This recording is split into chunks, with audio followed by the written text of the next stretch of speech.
Now that we have covered the Fool card and have gained an understanding for the true symbolism within this card and its connection to Orion, our God consciousness, let us move on to the next two cards. For these are the cards that give us the first glimpses into the truth of who we really are. And that truth is, we are much more than our physical containers. We are ethereal beings first and foremost. The following two cards are card number 1, the Magician, and card number 2, the High Priestess. Now, if we look to the Fibonacci sequence, and as explained in the previous video, is what all growth and expansion in the universe is based upon, we can see how these two cards relate to the following two numbers in this sequence, which are 1 plus 1. When we look where these two numbers are located in the golden mean spiral, we see that although they are separate, they are still contained together in the first golden mean section. This is symbolic of the soul birthed into existence from the consciousness of God, represented by 0, and splitting into male and female upon its manifestation into existence. The ancient Egyptians refer to this in their texts as when he was 1 became 3. If we also look at the red line within the golden mean spiral, we see it begins at the corner of this first golden mean section, containing these two numbers. Also note that the line touches only 3 sides of the first section, showing us the first representation of the Trinity, which is symbolic of God and the male and female divine twin souls. Now we understand where these two cards correlate to in the Fibonacci sequence and the golden mean spiral. Let us look at these cards and the information encoded within them in more detail. As mentioned before, the first card is the Magician, and this card is symbolic for the divine male twin soul in the ethereal form. At this stage, the divine male soul, as with the divine female soul, still only exists in the ethereal state and have not yet burst onto the physical plane. The Magician stands behind his table with his tools that are symbolic for the skills and abilities he has at his disposal. For in the ethereal form we have access to much more power and knowledge as we are closer to the divine. Above his head is the infinity symbol, showing he is immortal, and there are also 8 red roses at the very top, symbolizing God's infinite energy. For not only is 8 symbolic of the immortal soul, but also infinite God energy. And it is no coincidence that the number 8, when turned sideways, represents infinity. For many numbers are not just relaying a numerical value, they are also a symbol within themselves. We see that the Magician's left hand is held up towards God. He is holding a scroll which represents the Torah and is symbolic of divine knowledge. His other hand points down to the ground, showing that he brings this knowledge with him to be manifest onto the physical plane below. The word Torah comes from the Hebrew root yara, which means the mark or the law of God. Notice, however, the Torah scroll is unopened, for this is symbolizing that although he has this knowledge within him, he has no real understanding of it, for it is the divine female twin soul, the High Priestess, who has the understanding for this divine knowledge. And we see this symbolized by the Torah that now sits open on her lap. Before we look into the other symbols shown within these two cards, let us first get a clear understanding of how the divine male and female twin souls must work together to unlock the divine knowledge within them, and how we see this shown repeatedly in mythology across culture. In the Kabbalah Tree of Life, we now know that the first Sephirot, Kether, represents Orion and God consciousness. So now we see the following two Sephirot are called Chokmah, which equates to wisdom, and Binah to understanding. Chokmah is representing the Magician, and Binah represents the High Priestess. This is also why we see the positive energy force related to Chokmah, male, and the negative energy force to Binah, female, as these are the characteristics of energy connected to the male and female. However, it is at this point I must stress that positive and negative energy do not equate to gender. The attributes of energy are just one aspect within gender. Unfortunately, many fall into this simplistic understanding of gender and use it as just another label, equating it only to left and right brain hemispheres or positive negative energy. And it is unfortunate to see many who never move beyond this simplistic understanding. Now, when we translate this to Christian mythology, we see that Jesus is symbolic for the divine male twin soul, and as the magician shows us, he is the receptacle of divine knowledge, and as such, he is the Ark of the Covenant. When we look to the Gnostics, we see that they revered Mary Magdalene as a teacher and called her the Holy Graal. We often see Jesus referred to as the Son of God, and this is because the divine male soul has a part of God's divine knowledge within him. This is also why he is called the Lamb of God, for this is representing a part of God being brought back to the divine male when the light of Orion, God consciousness, returns, and he has access once more to the divine knowledge he holds within him. So now we understand why the Gnostics revered Mary Magdalene and called her the Holy Grail, for she is the key that has the ability to unlock this divine knowledge from the Ark of the Covenant, who is the divine male twin soul. However, as mentioned before, this is a theme that we will see repeated across culture in other mythology as well. Let us first look to the Norse mythology. And here we see it is Odin, who is not only symbolic of Orion and God consciousness, but also the divine male twin soul. The story goes that Odin, symbolic in this instance for the divine male twin soul, hangs from the world tree for 9 days and 9 nights, pierced in the side by his own spear. This is seen also with Jesus, who is pierced in the side with a spear when he hangs from the cross. And in Mark 15, verse 33, it states, "And when the 6th hour was come, there was darkness over the whole land until the 9th hour."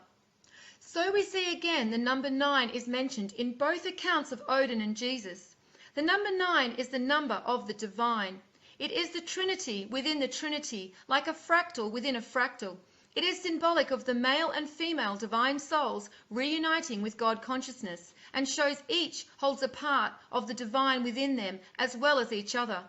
This is symbolized by the snake around the waist of the magician in the shape of a circle, representing the female twin soul, and the outstretched snake that sits behind the pillars and curtain of the high priestess card is symbolic of the phallus and the male soul.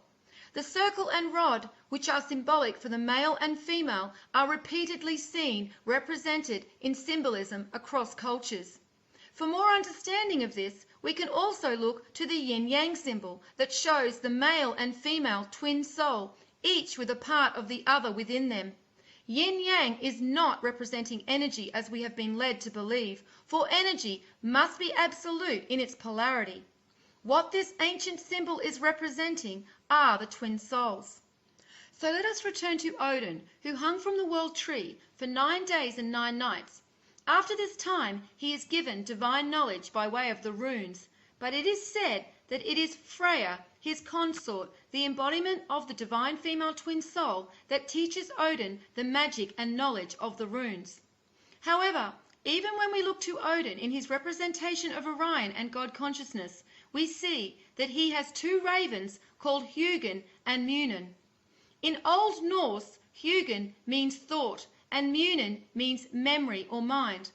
So here we see that Hugin represents the divine female soul's ability to understand or have thought, and Munin, representing memory or mind, is symbolic of the divine wisdom held within the male soul. It is said that Odin sends these ravens out at sunrise to fly all over the world and bring information back to him at sunset. And although he fears that Hugin, thought, may not return, it is Munin, memory, that he fears for the most. And this is because, as we will see when we visit the card of the Emperor, it is the physical attributes of the male twin soul that are more connected to the foundational characteristics, whereas the female twin soul has more of a connection to the ethereal. Due to these foundational attributes of the male twin soul, as we descend into lower consciousness, they are the first to lose the memory of their divinity. And when consciousness returns, their ability to remember their divinity takes longer to return. We see this also in the Zohar with Lilith, leaving the garden in disgust because Adam no longer sees her as his equal. Once again, this is representing the male twin soul's descent into lower consciousness and his loss of memory in regards to his divinity. However, in regards to Norse mythology, it is also interesting to note that the Norse people say that their mythology is not actually speaking of past events, but is in fact prophecy.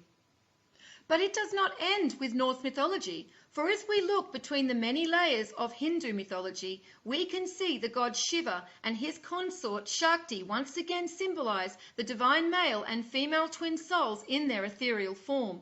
In this depiction of Shiva and Shakti, we can see that the light of Vishnu, who symbolizes the God consciousness of Orion, is shown shining down onto Shiva's head and then transferred from his hand into a receptacle called a lingam.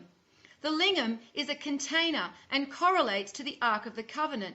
The word lingam is Sanskrit for mark, and if we remember, the Torah is also Hebrew for mark. Shiva's consort Shakti's equivalent of the lingam is the yoni, and due to it being a receptacle for the lingam, it is often mistaken to be symbolic of the female genitals. However, as with the lingam being equated to a phallic symbol, there is no mention of this being the case in any Hindu texts. Like with the divine male twin soul Shiva, there are many different aspects to the divine female twin soul Shakti, represented by other goddesses within the Hindu mythology. The goddess associated with the characteristics of knowledge within Shakti is Saraswati, who represents knowledge, music, arts, and science. Saraswati is the wife of Vishnu. Once again, we remember Vishnu being symbolic for God consciousness and Orion. So we see the direct connection of divine knowledge and the divine female twin soul. Vishnu, however, also has other aspects depicted by different gods, and the aspect symbolic for the creation of souls from God consciousness is symbolized by Brahma, and it is said that it was with Saraswati's knowledge that Brahma created the universe. Again, we see that it is the divine female twin soul that has the understanding of divine knowledge, so it is not surprising the religious establishments had an agenda to remove her completely to any connection of knowledge and intellect, and instead made her only symbolic of reproduction. Finally, we can look to Sumerian mythology, and we see it as the god Tammuz and the goddess Ishtar, who are symbolic for the divine male and female twin souls in the ethereal form. Tammuz was known as the faithful or true sun, and we see again this equating of the Son of God to the divine male twin soul. Interestingly, Tammuz is also a Jewish day related to Moses and divine knowledge. The goddess Ishtar, symbolic for the divine female twin soul, was said to have brought the gift of the arts, speech, reading and writing to humans.